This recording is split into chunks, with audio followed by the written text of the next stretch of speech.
بسم الله الرحمن الرحيم الحمد لله رب العالمين والصلاة والسلام على سيدنا محمد وعلى آله وأصحابه أجمعين ودون دموجنا هتوج السلام عليكم ورحمة الله وبركاته بزاريو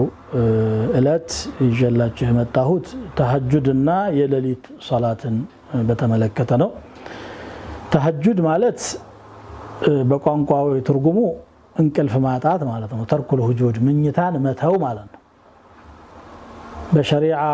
ترقوامي ودمو من يتان تتو كميمة فراشنا القالاي تنستو ودى عبادة بمهد اللهم مقزات مالنا وأننيو نبي صلى الله عليه وسلم لليتي سروت ينبروا صلاتنا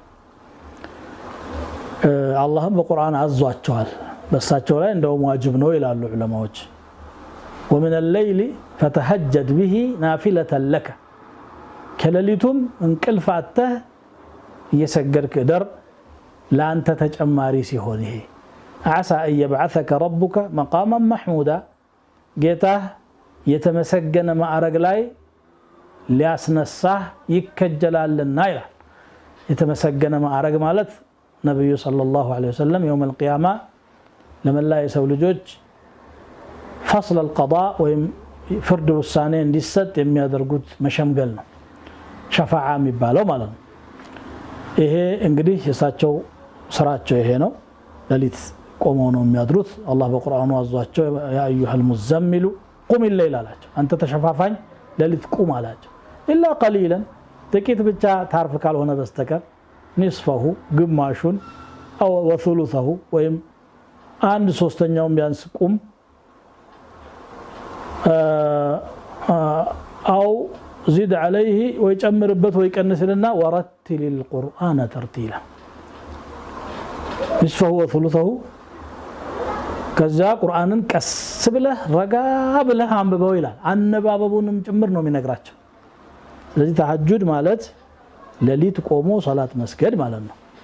በሌላ አጠራሩ ሶላተ ሌሊት ተብሎ ይጠራል ተሐጁድ በነገራችን ላይ በሁሉም የአመቱ ቀናት የሚሰራ ዒባዳ ነው ሁሌም ነብዩ ሰለላሁ ዐለይሂ ወሰለም 11 ረካዓ አዘውትረው ይሰግዱ ነበር አንዳንዴ 13 ያረጋሉ አልፎ አልፎ ወደ 7ም የቀነሱበት 9ም የሆነበት ሁኔታ ይኖራል በአብዛኛው 11 ረካዓ ሁሉ ጊዜ ነው የሚሰግዱት በረመዳንም አይገደብም በተለይ ደግሞ ከረመዳን 10 አልአዋኺር ላይ ቅርብ ጊዜ የተጀመረ መካ አካባቢ ላይ 10 አልአዋኺር ኢዕቲካፍ ያደረጉ ሰዎች ተሐጁድ ብለው ስለሚሰግዱ ተሐጁድ የረመዳን ስራ መስሎት አልሰው ይሄ ስተት ነው ተሐጁድ ለጊዜ የሚሰራ ነገር ነው ሰሃቦች ረضوانላሂ ዐለይሂም አላህ በቁርአኑ ሲያወድሳቸው ተተጃፋ ጁኑቡሁም عن المضاجع ይላል ጎኖቻቸው ከመኝታዎቻቸው ይርቃሉ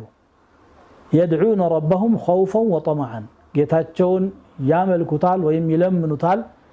በመፍራትና በመጓጓት መሐከል ሆነው በአንድ በኩል ረህመቱን ሲከጅሉ በሌላ በኩል ደግሞ ቅጣቱን ሲፈሩ በዚህ ስሜት መሃል ሆነው ነው የሚሰግዱት ዝም ብሎ ቁርአኑን ማነበብ ጎንበስ ቀና ሳይሆን ልባቸውን በደንብ ለአላህ በርከክ ብሎ ወረድ ብለው ያደርጉታል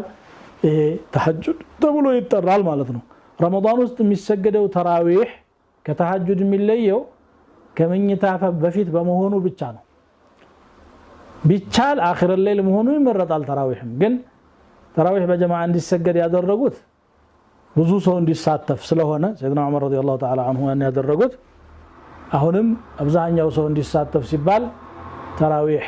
በማታው ጊዜ ኢሻ ተሰግዶ ወዳው እንዲሰገድ ተደርጓል ዑመር ረዲየላሁ ተዓላ ዐንሁ ራሳቸው መስጂድ ሰዎች ጋር አልሰገዱም ወደ ቤት ተመልሰው አኺር الليل ነው የሰገዱት نعمة البدعة هذه والتي ينامون عنها أفضل ምንኛ ያማረች ነገር ተጀመረች ጥሩ ነገር ነው የጀመርነው ኸይር ስራ ነው ያነሳሳነው ግን ያቺ ጥለዋት የሚተኙት ሰዓት በላጭ አሷናት በማለት አኺር الليل መርጠዋል ማታም ቢሰገድ ችግር የለም ስናደርግ ያው ቤተሰቦቻችንን ሰብስበን እየሰገድን እናሳልፋለን ግን ከረመዳንም ውጪ ሁሌም የሚሰገድ መሆኑን አስበን አቅም በፈቀደ በትንሹ 3 ረካዓ እየሰገድን ነው ወትራችንን ማለት ነው ከተቻለ ደግሞ ጨመር አድርገን ቁርአን እያነበብን ማሳለፍ ይተበቅብናል ይሄንን እንግዲህ አላህ Subhanahu Wa Ta'ala ነብያችን ሰለላሁ ዐለይሂ ወሰለም እና ሰሃቦቻቸው ሲተገብሩት አመሰገናቸው إن ربك يعلم أنك تقوم أدنى من ثلثي الليل ጌታህ እኮ ያውቃል ወደ 2/3ኛው የሌሊቱ ክፍል ያህል ቆመህ እንደምታሳልፍ ወንስፈሁ አንዳንዴ ግማሹን ወثلثه ሌላ ጊዜ ሲጠና ደግሞ 1/3ኛውን እንደምትቆም ያውቃል አንተ ብቻ ሳትሆን وطائفة من الذين معك ካንተ ጋር ያሉ ጀማዓዎችም የተወሰኑ ክፍሎች ቆመው እንደሚያድሩ አላህ አይቶላቸዋል አለና በጣም ራሳቸውን ስለጎዱ አዝኖላቸው ምን አለ فقرؤوا ما تيسر من القرآن ከቁርአን የተገራላችሁን ቅሩ በጣም ረጅም በማድረግ ስራችሁን የቀን ስራችሁን ለማከናወን እስከሚያዳግታችሁ አትሆኑ ብሎ ሸፈቀተን አላህ Subhanahu Wa Ta'ala አዘነላቸው ያሁኑ ሰው ደግሞ እንደው ራስን አተንገላታ የሚባል አይደለም አረ እንቅልፋት ታብዛ መባል የሚገባው ሰው ነው ከኔ ጀምሮ ማለት ነው እዚህ ነቃ ብለን ተሐጁዳችንን በአግባቡ እየሰገድን ረመዳንንም ሙሉ ረመዳኑን ከዛም ውጭ ያለም ደግሞ በተቻለ መጠን ይሄንን ሱና ኢህያ እናድርግላለሁ አላህ ኸይሩን ይወፍቀን ከክፉ ይጠብቀን ረመዳናችንን ተቀባይ ያድርግልን ከቁርአን ጋር ያለን ተሰስር ጠንካራ አላህ ያድርግልን ቀልባችንን በቁርአን ሰበብ የሚፈወስ አላህ ያድርግልን وصلى الله وسلم وبارك على نبينا محمد وعلى آله وصحبه والسلام عليكم ورحمة الله